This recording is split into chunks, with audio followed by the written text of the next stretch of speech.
讲到寒天洗温泉，这宜兰大溪是介出名。当地为着要维护温泉水，有规定逐工计加抽14000吨。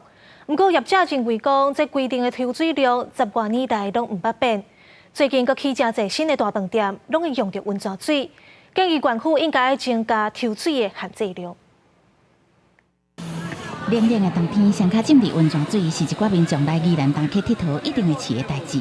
不过大溪温泉区2010年公告设立了后，有管制用水，规定逐工抽地下温泉水，袂使超过14326吨的安全储用量。不过在地温泉业者认为，当初制定这个数字的时机已经甲即马无共，应该要做检讨。14326这个数在民国99年。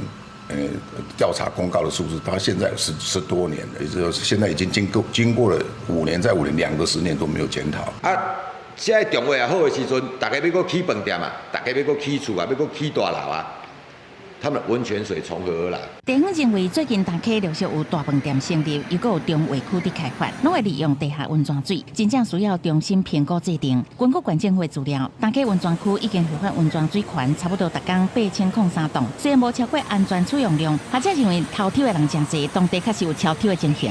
其实当抽的比较大的时候，它那个上来的压力就会变小，周边的这个冷水就会入渗。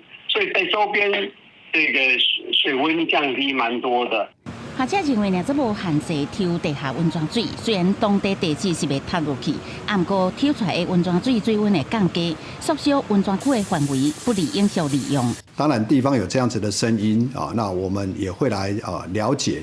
目前我们相关的一些监测结果也会来做一个进一步的通盘检讨。依照温泉法的规定，每5年检讨一届温泉区管理计划。县政府表示，依照过去的资料，拢决定维持现阶段的安全储用量。这个数字是经过全部的考虑研究出来的结果。针对地方的声音，会进一步来讨论检讨。